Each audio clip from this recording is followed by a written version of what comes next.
Setelah Bayu berlalu, Arya memegang tangan Tiara, lalu membawanya kembali memasuki rumah. Bularas yang menyaksikan tingkah sang anak dan menantu hanya bisa menggeleng. "Lepasin, Mas. Kamu apa-apaan sih?" Tiara berusaha melepaskan genggaman Arya. Arya melepaskan genggamannya setelah tiba di ruang keluarga. Ia berlutut di depan Tiara sambil menitikkan air mata. Aditya yang menyaksikan kejadian itu langsung minta turun dari gendongan Tiara. Aditya mengusap pipi Arya. Ia menyeka air mata laki-laki yang selama ini ia anggap sebagai ayahnya. "Jangan nangis, Pak." Mereka pun berpelukan. Arya segera menghapus air matanya, lalu menatap anak yang sangat ia sayangi tersebut. Ia pun memegang kedua pipinya. "Papa gak nangis, Nak. Mata Papa perih." Arya berusaha menutupi kebenaran di depan Aditya. Aditya membalikkan badan, lalu memegang tangan Tiara. "Mama jangan malah." Anak itu belum dapat menyebut huruf R. Tiara tidak kuasa melihat sang buah hati. Ia pun memilih posisi berlutut di depannya. "Mama gak marah, sayang. Adik jangan sedih ya." Tiara berusaha tersenyum. Aditya pun meraih tangan Tiara dan Arya hingga saling berpegangan. Ia kemudian memeluk kedua insan itu. Melihat apa yang anak itu lakukan, Arya makin merasa bersalah. "Adik sayang Mama, Papa." Aditya tersenyum kepada pasangan suami istri tersebut. Arya dan Tiara pun memeluk Aditya. Anak tersebut meminta kedua orang tuanya mencium dirinya. Namun, saat Arya dan Tiara hendak memenuhi permintaannya, ia langsung mengelak hingga akhirnya bibir pasangan suami istri tersebut saling bersentuhan. Aditya langsung berlari ke teras depan menghampiri Bularas. Dia kembali mengingat untuk bermain bola. Ia tertawa kepada sang nenek. Wanita parubaya itu tidak mengerti kenapa cucunya sangat bahagia. Sementara itu, Tiara salah tingkah. Setelah menyadari apa yang terjadi antara dirinya dan Arya, ia pun berdiri, lalu diikuti sang suami yang langsung meraih tangannya. Tetapi kali ini tidak ditepiskan. "Hanya kamu wanita yang kucintai, sayang. Aku gak mungkin berpaling ke lain hati. Kamu juga pasti selalu ingat seperti apa usahaku mendapatkan cintamu." Arya mencium tangan Tiara. Tiara tidak mampu berkata-kata.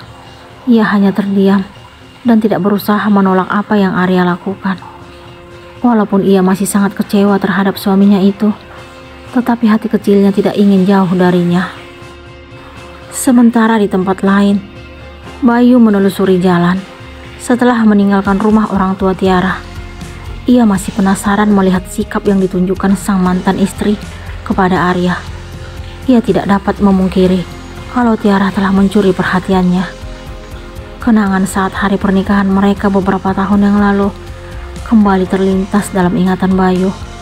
Kala itu, ia merasa menjadi suami paling beruntung karena berhasil memiliki istri secantik Tiara.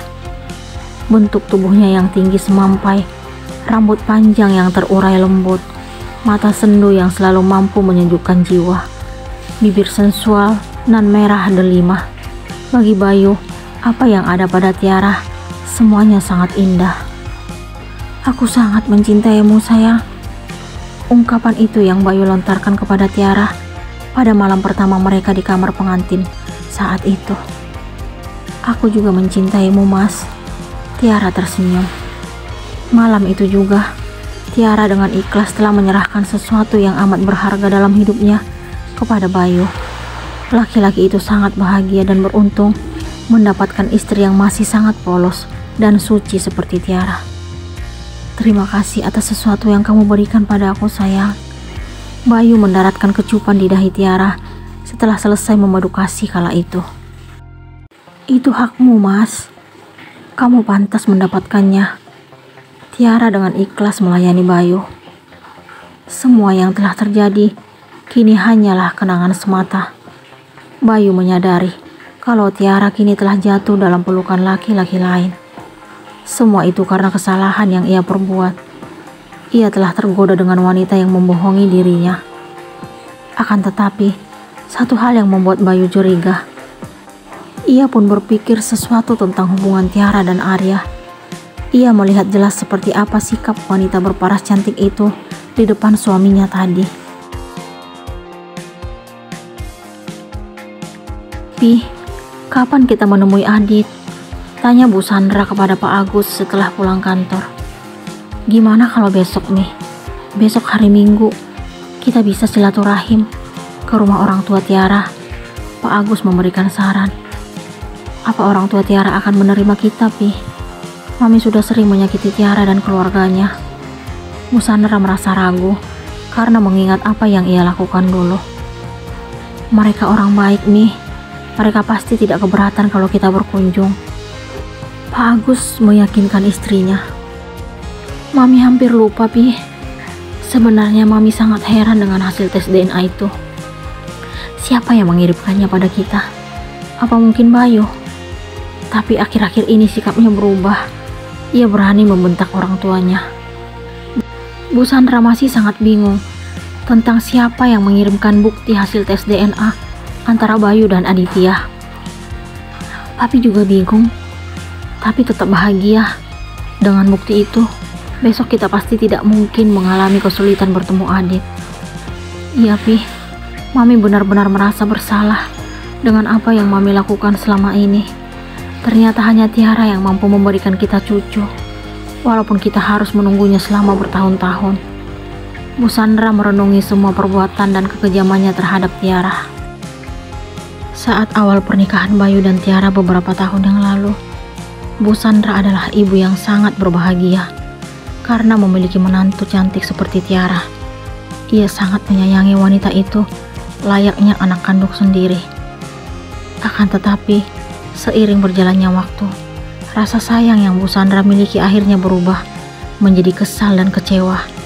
Semua itu terjadi karena Tiara belum mampu memberikan keturunan untuk keluarganya. Bu Sandra tega merencanakan sesuatu yang akhirnya memisahkan Bayu dan Tiara. Ia dengan sengaja menjebak putranya sendiri dengan bantuan Lisa, wanita yang kini merupakan ancaman untuk keluarganya. Sementara itu, Arya berusaha menjelaskan tentang apa yang terjadi antara dirinya dan Bella.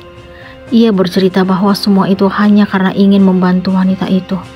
Tidak ada niat lain sama sekali.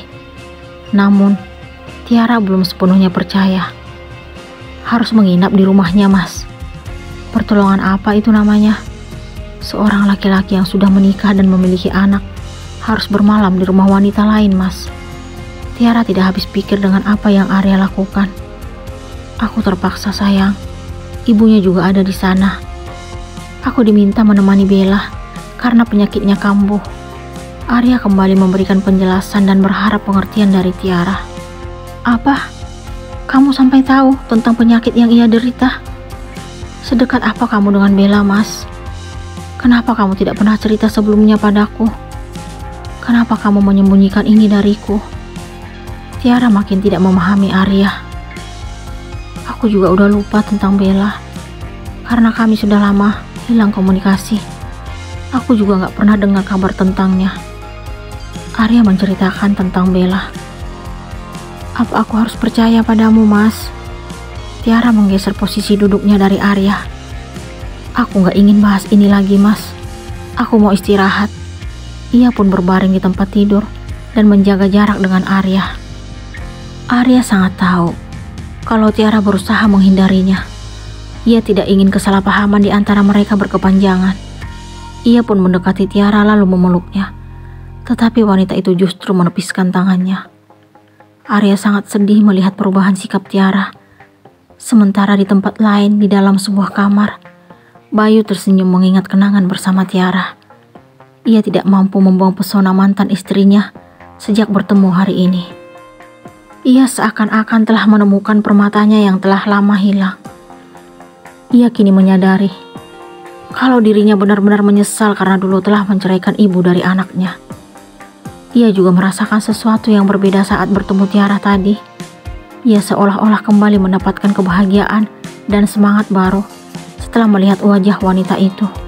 Baginya, Tiara tidak dapat dibandingkan dengan Lisa maupun Siska.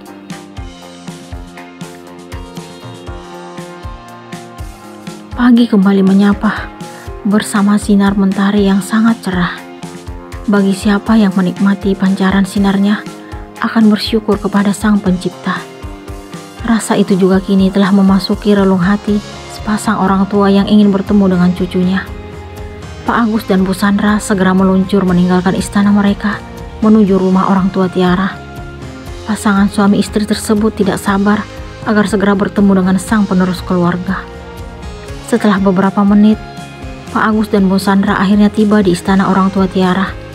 Satpam yang bekerja di rumah tersebut tidak mampu menolak untuk tidak membuka pintu pagar karena mengingat kebaikan Pak Agus dari dulu. Kendaraan roda 4 milik Pak Agus akhirnya parkir di depan rumah tersebut. Pasangan suami istri itu pun langsung turun. Mereka melihat Aditya yang sedang duduk bersama kakeknya di teras. Aditya segera beranjak dari duduk lalu menghampiri Pak Agus dan Bu Sandra. Anak itu langsung memeluk kakeknya. Walaupun ia belum tahu hubungan yang sebenarnya antara dirinya dan laki-laki parubaya tersebut. Tiara yang baru saja membawa sarapan berupa teh dan camilan ke teras langsung memanggil Aditya. "Adit, sini sayang." Tiara menaikkan suaranya. Apa yang akan Tiara lakukan melihat mantan mertuanya?